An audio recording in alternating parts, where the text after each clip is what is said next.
Rahul Easwar, sir താടകാവധത്തിൻ്റെ ഒരു പശ്ചാത്തലം നമ്മുടെ മുമ്പിൽ അവതരിപ്പിച്ചു. ഈ ഞാൻ ചെയ്യേണ്ടത് എന്ത് എന്ന ശങ്ക ഉണ്ടാവുന്നത് വളരെ സ്വാഭാവികമാണ്. നമ്മൾ ഉള്ളിലുറച്ചു പോയ ചില ശീലങ്ങളെ മാറ്റിയെടുക്കാൻ, അത് ധർമ്മത്തിന് വേണ്ടിയാണെങ്കിൽ കൂടി അത് മാറ്റിയെടുക്കാൻ വലിയ ബുദ്ധിമുട്ടുള്ളതാണ്.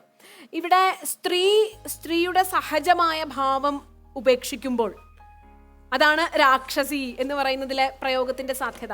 ശൂർപ്പണഖയിലും സംഭവിച്ചത് അത് തന്നെയാണ്. അവളുടെ സഹജമായ ഭാവത്തെ വിട്ടപ്പോൾ അവളിലെ ഈ ദുർവാസനകളാണ് പുറത്തു വന്നത്.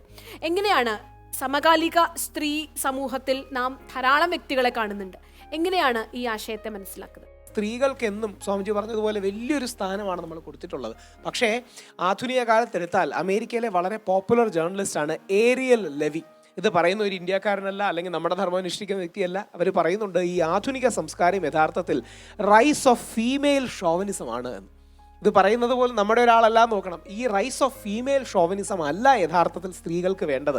അതായത് കഴിഞ്ഞ നൂറ്റാണ്ട് വരെ പലപ്പോഴും നമ്മളൊരു യാന്ത്രിക സമത്വവാദമാണ് പറഞ്ഞിരുന്നത്. പക്ഷേ ഭാരതീയ ദർശനങ്ങളും ചരിത്രാതീത കാലം മുതലുള്ള എല്ലാ ആത്മീയ ദർശനങ്ങളും മെയിൽ ഫീമെയിൽ ഇക്വാളിറ്റി എന്നതിനേക്കാൾ ഉപരി male female complementarity, male female uniqueness എന്ന ആശയമാണ് പറയുന്നത്. അതായത് യാന്ത്രികമായി സ്ത്രീയും പുരുഷനും സമന്മാരെന്ന് പറയുന്നതിനേക്കാൾ അതിനപ്പുറം സ്ത്രീകളെ ബഹുമാനിക്കണമെന്നും സ്ത്രീ പുരുഷന്മാർക്ക് അവരുടേതായ വ്യത്യസ്തവും വ്യതിരിക്തവുമായ യുണീക്ക്നെസ് ഉണ്ട്. അത് ബ്രെയിൻ കെമിസ്ട്രിയിൽ പോലും റിയാലിറ്റിയാണ്. അതായത് പുരുഷ ബ്രെയിനും ഫീമെയിൽ ബ്രെയിനും വ്യത്യാസമാണ്. ലുവാൻ ബ്രിസൻഡേ എന്നാണെന്ന് എൻ്റെ ഓർമ്മ. ഒരു ഫീമെയിൽ ബ്രെയിൻ എന്ന പുസ്തകം തന്നെ എഴുതിയിട്ടുണ്ട്. ഇതിനർത്ഥം ആരെങ്കിലും ഒരാൾ താഴെയോ ഒരാൾ മേളിലോ ആണെന്നല്ല. ഇതിനർത്ഥം പുരുഷൻ കൂടുതലോ സ്ത്രീ കൂടുതലാണെന്നോ അല്ല. ഈ വ്യത്യസ്തതകൾ ഉണ്ട്. അവിടെയാണ് സഹജമായ ഇന്നേറ്റായ ഈ സ്ത്രീ സ്വഭാവം അവർക്ക് മാറി താടകയായി മാറുമ്പോൾ ആ രീതിയിലുള്ള ഷോവനിസമോ അല്ലെങ്കിൽ ക്രൈമോ വരുമ്പോൾ യൂഷ്വലി നമ്മളൊരു പ്രിഫറൻസ് കൊടുക്കാറുണ്ട്. സ്ത്രീകളെന്ന് പറഞ്ഞാൽ നമ്മളൊരു ബഹുമാനപരസ്പരം പ്രിഫറൻസ് കൊടുക്കാറുണ്ട്. അതോടൊപ്പം ഒരു കാര്യം കൂടെ പറയണം, ചരിത്രത്തിൽ ഈ മഹത്തരമായ ആശയങ്ങൾ ചില കാലഘട്ടത്തിൽ നമ്മളിൽ ചില ആൾക്കാർ ഇംപ്ലിമെൻ്റ് ചെയ്തിട്ടില്ല. നമ്മളുടെ ഭാഗത്ത് നിന്ന് ചില തെറ്റുകൾ വന്നിട്ടുണ്ടാകാം. പക്ഷെ നമ്മുടെ ദർശന പദ്ധതി അതല്ല. ആൾക്കാർ വ്യതിചലിച്ചു അല്ലെങ്കിൽ ആൾക്കാരുടെ ഭാഗത്തു നിന്ന് തെറ്റുപറ്റി എന്നതിനർത്ഥം ദർശനം ശരിയല്ല എന്നല്ല.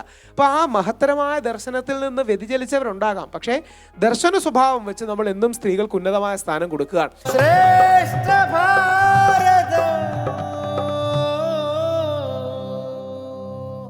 നമ്മൾ ഒരിക്കലും രേണുക ഷിൻഡെ, സീമാ ഗവിത് ഇവരാണ് ഇന്ത്യയിൽ ആദ്യമായി ഹാങ്ങിങ്ങിന് വിധേയമാകുന്ന സ്ത്രീകൾ.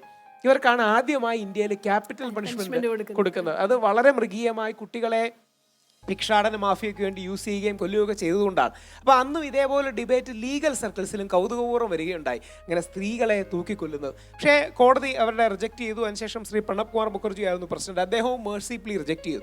എന്തുകൊണ്ടാണ് മേഴ്സി പ്ലീ റിജക്റ്റ് ചെയ്യുന്നത്?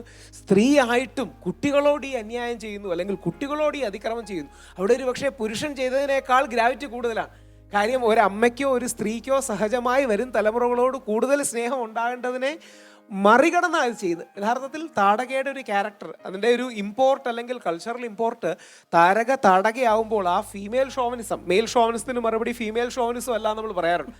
ഇവർ രണ്ടുപേരും പരസ്പര ബഹുമാനത്തോടെ യോജിപ്പിൻ്റെ സമവായത്തിൻ്റെ കേന്ദ്രങ്ങൾ നോക്കാതെ ആ രീതിയിൽ സ്ത്രീത്വം അവൾക്ക് നഷ്ടപ്പെടുമ്പോൾ പിന്നീട് ഈ സ്ത്രീയെ വധിക്കുന്നു എന്ന ചോദ്യം വരുന്നില്ല. സ്ത്രീത്വം ഇല്ലെങ്കിൽ സ്ത്രീക്ക് അവിടെ സ്ഥാനമില്ല. അപ്പോൾ ആ രീതിയിൽ താടകയ്ക്ക് സംഭവിച്ച തെറ്റുകളും പിഴവുകളും അധർമ്മങ്ങളും യജ്ഞയാഗാദികൾ ഇല്ലാതാക്കാൻ ശ്രമിക്കുന്നതും ധർമ്മത്തെ ആക്രമിക്കുന്നതിനും കൃത്യമായുള്ള മറുപടിയായിട്ടാണ് അത് കൊടുക്കുന്നത്. അപ്പോൾ അവർ ചെയ്ത ദുഷ്കർമ്മങ്ങൾക്ക് ഫലം അവർക്ക് കിട്ടുകയാണെന്നുള്ളതാണ് സ്ത്രീത്വം ഇല്ലാത്തത് കൊണ്ട് തന്നെ നമുക്കവിടെ വ്യാഖ്യാനം കഴിയുന്നത്. അതുകൊണ്ട് ഈ ചോദ്യം അവിടെ സ്ത്രീത്വം ഇല്ലാത്തതുകൊണ്ട് തന്നെ സ്ത്രീഹത്യ എന്ന സംജ്ഞ അവിടെ പ്രയോഗത്തിൽ വരുന്നില്ല.